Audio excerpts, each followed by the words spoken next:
How do I find that group of people? A few months ago, me and my friends were sitting and I proposed to start a business. I suggested mobile detailing and they all agreed. After we practiced on a few cars, 2 of them backed out saying, quote, "I don't want to do physical work. I'm going to try drop shipping," end quote. Now it's just me and 2 more people in my quote group.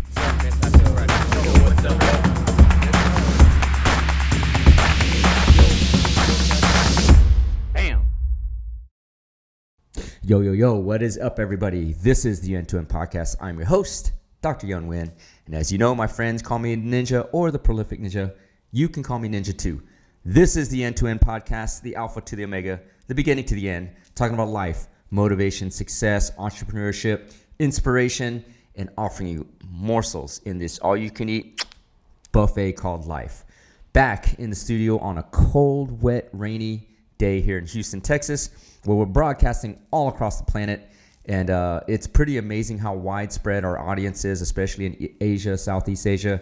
I just want to thank everybody that has supported this podcast since last March and how we've grown so much. I want to thank you, show gratitude. And of course, please do continue to share the show, like, follow, comment, but share the show. That's how we grow. We're doing this organically so that we can fulfill our mission of inspiring billions of people across this planet through the message of success, entrepreneurship, motivation, and inspiration.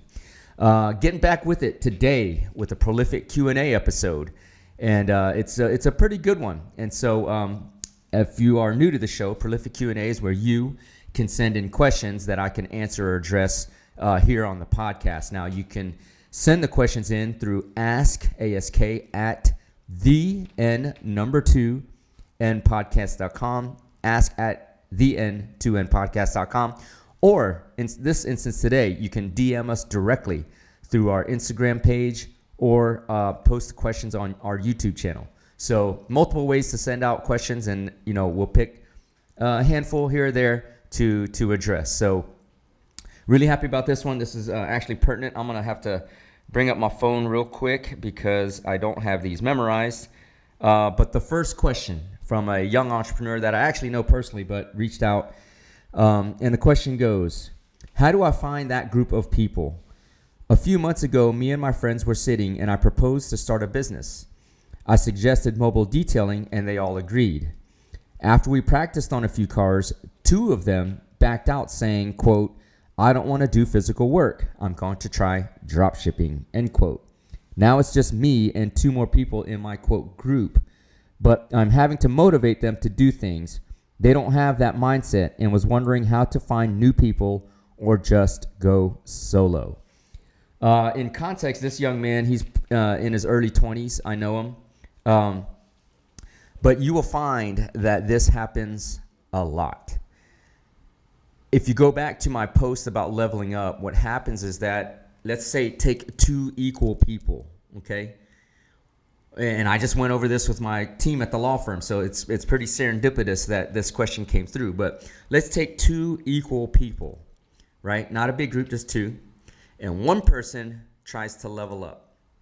Okay, so now you have what? You have this gap or distance right here. And let's imagine a thin tether that's keeping these 2 people, right? So they start here with a tether between them and one tries to level up.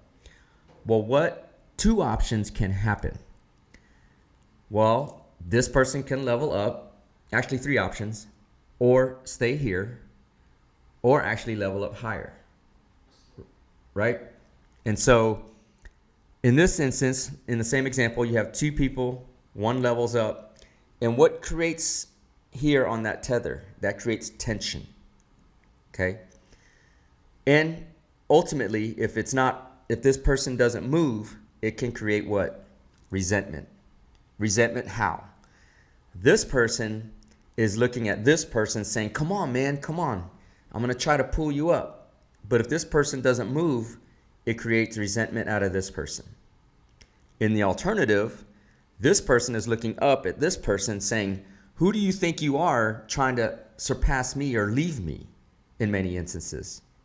And so what does that lead to? Of course, resentment and tension. Okay? Now, if this person keeps leveling up like this young man seems to be wanting to do, what happens? Ultimately, that tension on that tether is going to snap. and you lose that relationship. Okay? And this can be friends, business partners, even family, your spouse, your loved one, your boyfriend, your girlfriend, your parent and child. Any relationship that's tied and people are trying to level up, it can ultimately lead to a situation where there's tension on that tether, and it can ultimately snap unless two things happen. One is leveling, this person that was below levels up to match in energy, results, output, productivity, contribution, whatever, but they're matching. And so they're there. Now it's a question of whether they can motivate each other to keep going up. My preference, and according to the post, if you saw it, was I would prefer to have the people around me level up higher. And so now there's tension going back this way. And what does that do? Well, that motivates me to either keep up or get past. Now, because I'm all about creating value and adding and supporting other people, I would rather level up higher than they did. And so it's this constant leveling up where ultimately everybody in the group or the pair level up together. And it's actually kind of fun because it creates a friendly type competition. And as we all know, the world is built on competition and winners. So it creates a winning situation, and it creates momentum where everything is leveling up. Again, in energy, results, productivity, contribution, progress, building towards your dreams or your goals or what you find fulfillment out of. Okay? But going back to this scenario where it's factual, where these people are leaving the group and this young man is motivated to keep going and get past, my personal recommendation is that you either go first, you have a very, very frank conversation with the two partners that are left. And you tell them exactly what you want. Exactly. Hey, I'm going to go do this. Are you with me? Like, legit, are you with me?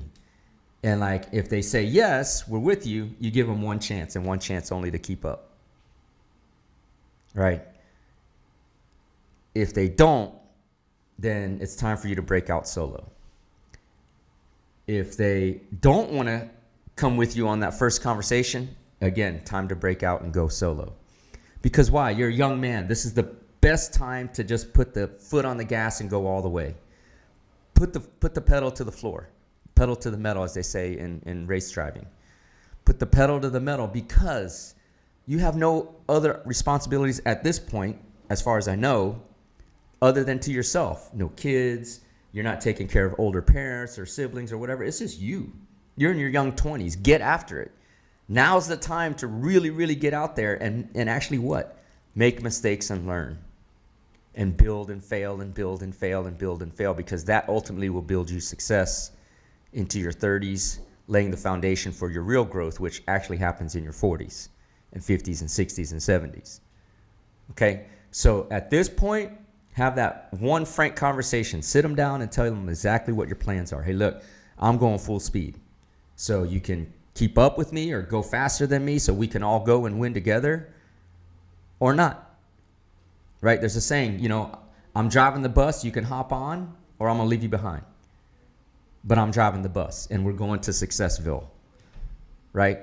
So in this particular instance, have that conversation. If they don't buy in or if they let you down again, just cut that tether and level up on your own. Because they're never, at some point, you're going to feel like you're pulling them along, and you don't want that. Because what's that? That's just one foot in the sand trying to sprint this way. It's like a weighted ball tied around your ankle while you're trying to run. Right? That's not gonna help you in any way. It's just gonna slow you down or frustrate you, and ultimately, again, cause resentment where that tether's gonna snap, and you're gonna have to go solo anyways. Okay? Now, this could apply to business partners, like I said. This can also apply to family. Okay? And unfortunately, in this world, it happens. Right? Relatives, immediate family, extended family, your parents even. You might be trying to hustle hard, and your parents might have, quote, their own idea of success for you, which, through no fault of their own, they're your parents and they love you, but if it's not what you envision for your success, you may have to create that separation. Okay? Because there's only one life and you got to live it for yourself. You're not living your life for your parents, for your brothers, your siblings, your sister, whoever. It's your life. So, truth be had, with me, I've got 3 older brothers, and I haven't visited or spoken with them in several years because they just don't get me and my drive and what I'm trying to do out of my life, right? They're on a different, if I would say, they're on a different planet of what they think success is and how to get it. So you just got to go. You know what's best for you, or you're going to learn what's best for you, and you just got to go, whether it be, no matter how close that relationship is.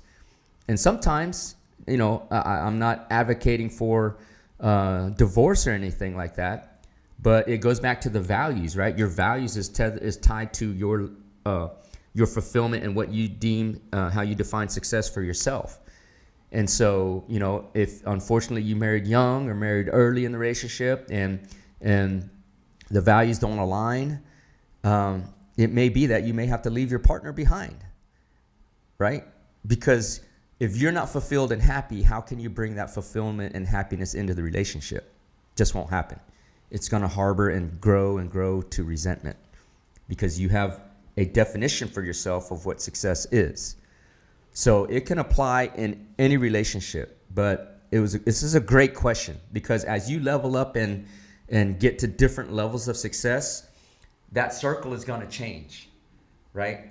And you will find yourself surrounded. Ultimately, when you get to these higher levels of eliteness, you will find yourself around people that actually challenge you to level up because they're going to level up. You're going to see how they level up, and you're going to, and you, once you've tasted that sweet nectar of success and fulfillment, whether it be in money or impact or inspiration or whatever value you're trying to provide, once you taste that at this certain levels, you see other people doing more, quality people, high value people, you want to kind of do that too and move up and move up and move up. And that's actually happening in my life at this moment as we speak.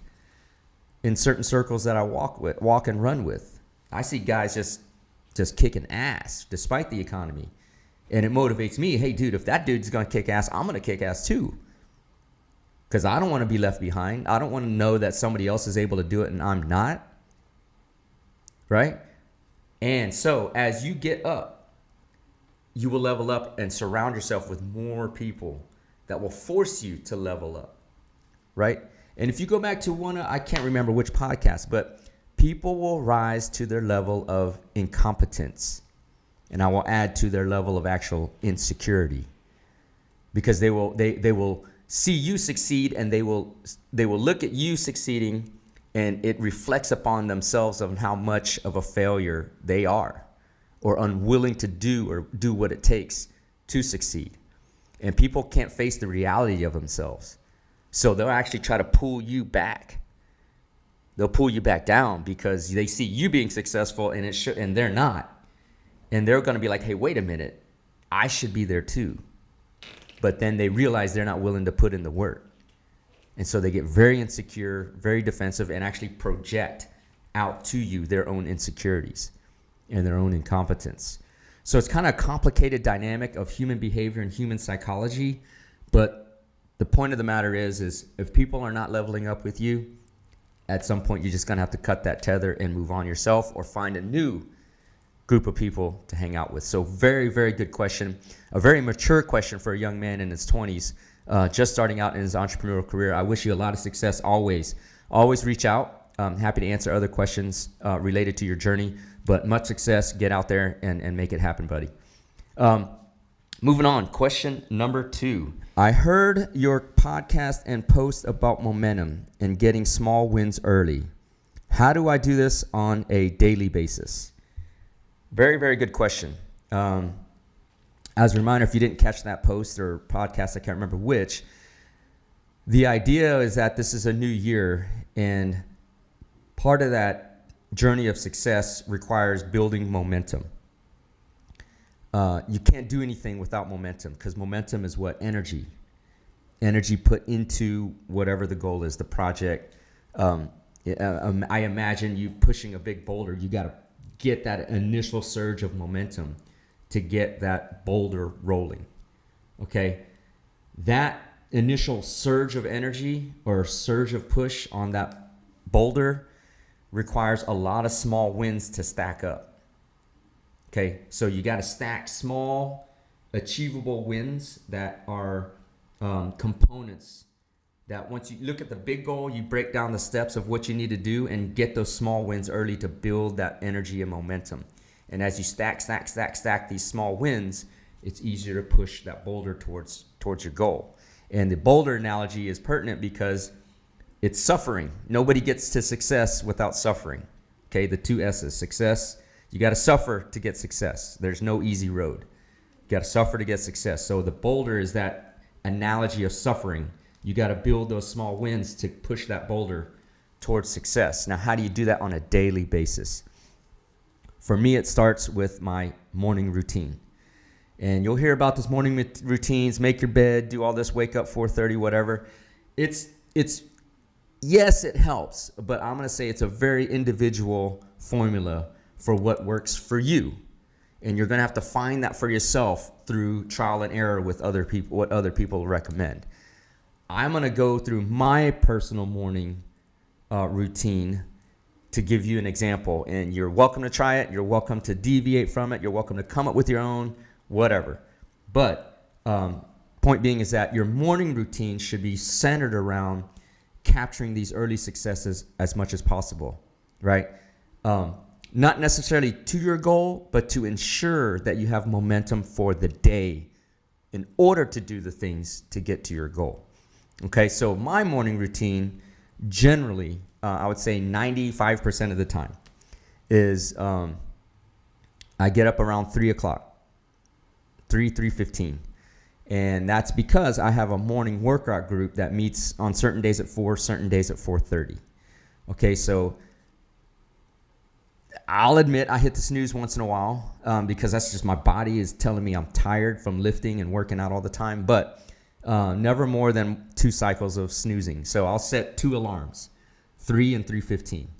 So 3 a.m. hits. Okay, I know I got to back up at 3:15. So I'll snooze the 3 a.m. twice to get to 3:15. Once 3:15 hits, I'm actually out. But I'll try to get out of bed at the 3.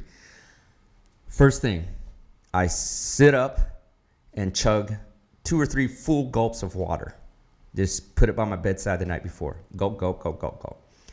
Set it down, and my first thought is gratitude. So I voice it actually out loud, quietly, because my wife's sleeping there sometimes. If not, she's in our daughter's room because our daughter wants mama to sleep with her. But I'll voice out loud some gratitude. I'll thank the universe, thank God, thank whoever you believe in for that morning, for that day, for getting up, for that health, for your family, for whatever blessings you have. Be grateful for it. Huge win right there. Gratitude. Because if you're thinking about gratitude, you're not thinking about, damn, it's 3:30 in the morning. Damn, I got to go to work. Damn, I got to go lift. I know it's going to shitty workout. No. You can't have gratitude and negative emotion at the same time. They're opposite and contradictory. In fact, I mentioned that in an earlier podcast. Podcast number 1, actually. That gratitude, there's no way to be grateful and angry at the same time. You're either grateful or you're angry or resentful or whatever. So when you first thought in your head is gratefulness or gratitude, it sets the mental tone for the day. So win 1, win 2 is I got my water in. Win 3 is I'm up out of bed. So that's already 3 wins in the first, 2 or 3 minutes of the day. So then I go through my routine, brush teeth, whatever, wash my face. I'm doing 75 hard now, so I immediately take my picture, my selfie. If you all have done 75 hard or heard my podcast about it, you know a selfie is one of the requirements of 75 hard. So there, another win. I've already got one thing off my power list, my to-do list, the selfie. Make my coffee, drink my pre-workout, grab a scoop of blueberries, healthy, right? And get loose for the day. Hit the gym at 4. By 4, 5 o'clock, I'm done. So I've gotten some nutrition in now. I've gotten hydrated. By the time I'm drinking water throughout my workout. So I'm already, 25, 32 ounces of water in. And so by 5 a.m., I've already got my workout one of 75 hard, a quarter of my water intake required, and all those other wins. So it's barely 5 a.m., maybe 5:30, and I've stacked up, 5, 6 wins already for the day. And this is before people are even starting to wake up, depending on your job. So after that, my parents who are in their 80s live close by. So after every workout, I drive over and I train them actually for about 15, 20 minutes. Basic, air squats and, toe touches, things that 80-year-old people do. But I've already given to somebody else by 6 a.m., let's call it. I've already enhanced somebody else's life by 6 a.m. Right? So I train them. Number one, it's actually the highlight of their day because as 80-year-olds who live at home, they don't get a lot of social interaction. They don't get out, right? And nobody visits them. So by me visiting them, A, I've enhanced their life. B, I've helped their physical fitness at 80 years old. And C, I've brought value to somebody, brought value already to them. So again, stacking up huge in significance, but small wins, easy to do wins by 6 a.m. And I would be remiss if I didn't talk about my 4 a.m. crew that I work out with.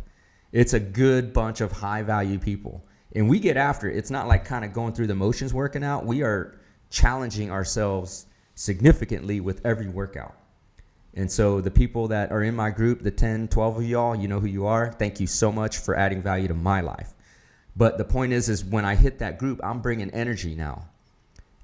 Going back, when I hit that 4 a.m. group, I'm trying to contribute with energy. Because let's be real. Nobody wants to be lifting at 4 a.m. because we're sore and tired from the prior day. But once you bring that energy, good vibes, good feeling, you kind of forget at how tired you are and you get after the workout. And so, again, stacking huge wins by 6 a.m. Get home, cook breakfast as my family starts waking up. We have our family breakfast, right? Daughter, 4-year-old, getting up, getting ready for Montessori school, preschool. If my son is with us during our allotted time, my son, so I'm divorced, so he spends time with his mom sometimes and sometimes with us. He's having breakfast with us. And so by 7 a.m., we've had a family breakfast, done all these other things, right? And then, depending what it is, I either take my kids to school or alternatively, I'll then hit my email. Catch up on my email with work, right? Intermittent between all these activities, I may be sending out group messages to my teams at my work or following up on a few things via WhatsApp or messaging or whatever. But as thoughts of work are going through my head, I can send them out spontaneously. So there's no set dedicated time to do the work, but I'm actually doing work from the 3 a.m. all the way till, what time is it now? 7:30, 8 o'clock. 8 o'clock, if I'm on 75 hard, I'll hit my outdoor by then because it's been 2 to 3 hours since my last indoor workout. So do my outdoor workout. By 9 a.m., cleaning up, still following up on emails and such, I will then prepare to leave my house. And before I leave my house, I actually pray, like pray to what I believe in. And that's like 3 or 4 minutes. I pray for myself, my family, my team. I pray for blessings, those kind of things. And then we're off to work, and I'm hitting my office between 9:30 and 10 o'clock. So that's my morning routine. So if you review that, like listen to this again, you will see by 3 a.m. till I hit the office, I will have stacked, I don't know, if you break it down, at least 15, maybe 20, 25 small wins all along the way. Small wins all along the way. So if I just stopped at 10 o'clock, I mean, obviously I have to do work. But if I have stopped at 10 a.m., it's been a phenomenal day. Like how can I not have positive momentum throughout the day, having done all that between 3 and 10? That's almost a full day, 7 hours. right? That's almost a full day. And so stacking up those wins. And oh, by the way, today, I just want to go on a side note real quick. Today was a very special day for me because, and this goes back to 75 Hard and why I encourage everyone to do it, is that not only is it a mental development, mental endurance thing, and your life will change, but it allows you to slow down a little bit. And I'm going to say this. Today it's cold, wet, rainy, like the weather is miserable, but you still got to do that outdoor workout regardless. And the significance is that sometimes things are out of your control and you still got to do them anyways. You still got to do the outdoor despite the weather outside. So when I started my outdoor, which was a brisk walk for 45 minutes, quote cardio for me, it wasn't raining. But about 5 minutes in, I'm kind of maybe a quarter mile, 3/4 to a mile away from my house. It just starts dumping. And just to let you know, it's about 40 degrees right now. So it is dumping, almost sideways, rain, wind, it's dumping. So 2 choices. Run back home and try to find another time to do the outdoor, or just keep going. Looked at the forecast, it's raining all day. So why not just keep going? But therein lies the blessing of doing 75 Hard. I'm already soaked. I got headphones on, I got a beanie on, I got a hoodie on. So I'm kind of okay dry with the electronics, but I'm soaked. But I just kept going. My clothes are already soaked through, shoes, socks. I'm like wet. Just kept going. And what was the benefit of this? When was the last time you were outside all alone, it's raining, got good music on, and you could sing at the top of your lungs? How liberating was that feeling when you last did it? Right? I was listening to 80s music, some old MJ, the other GOAT, Michael Jackson, Prince, all these other things from the 80s where the lyrics actually meant something. There were melodies you could sing along to for 45 minutes or 40 minutes. Just singing at the top of my lungs as I'm walking along the bayou by myself, dumping full of rain, cold, wet. I mean, I could have been miserable, but it was such a beautiful time of just liberation. For me personally, just liberation.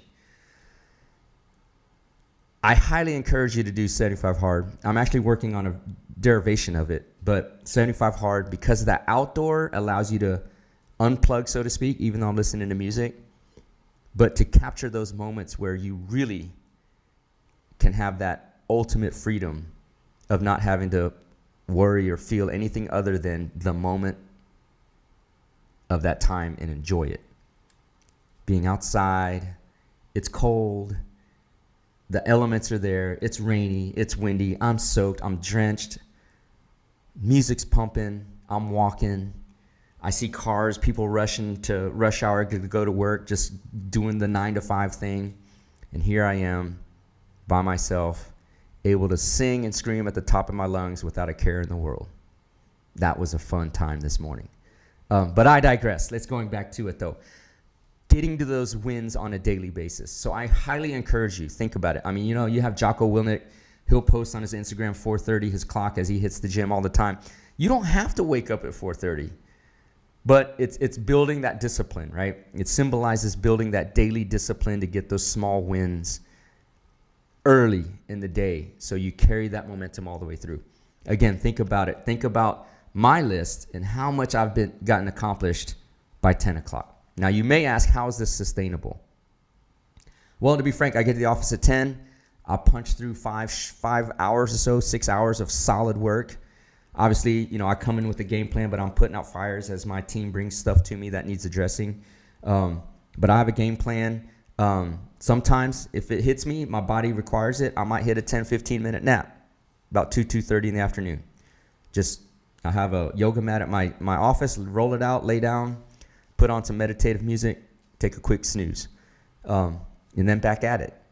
So it is sustainable. It is sustainable. I get to bed at night, depending on if I don't have any activities with the kids or whatever, about 9:30, 10 o'clock. So I'm getting a good full six hours-ish a night. Sometimes if I'm lucky 7, but add the nap and all that and how enthusiastic I am about life, that's all I require. So 95% of the time, that's my routine. Weekends, I might sleep in just a little bit just because, but weekends, I'm still hitting the gym by at least 6 a.m. So I'm stacking up wins still on the weekends. So that's how you do it. If you want to get that momentum on a daily basis, focus on your morning regimen, whatever it is. I know some of you have got to report to work by 8 o'clock, that kind of thing, rush hour, take care of kids, all that. That's fine. That's required. That's life.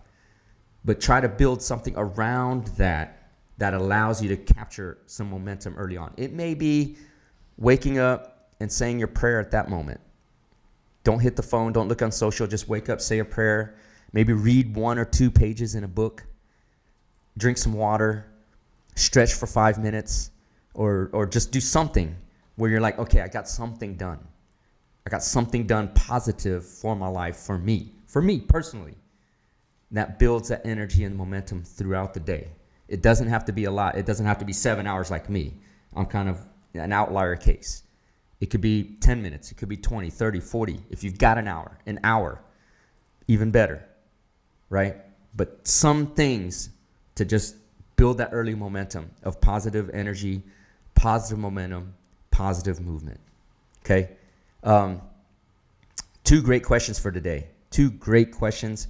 Glad to bring you another episode of Prolific Q&A. Again, if you have any questions you want me to talk about or answer, email askask@the N2N podcast, N2N podcast, or DM us directly through our Instagram handle at N2N podcast, or on Facebook, or in the alternative, my personal page where I post a lot of stuff not related to the podcast, The Prolific Ninja on Instagram and Facebook. You can send questions directly to me there. But glad to answer these questions for you. Looking forward to bringing you another episode. Again, if you found some value in this, please do share the show. It helps us grow. All organic growth, and for the thousands and thousands of people across the planet. Thank you so much for following, supporting, and listening. Looking forward to bringing you another episode of the N2N podcast very, very soon.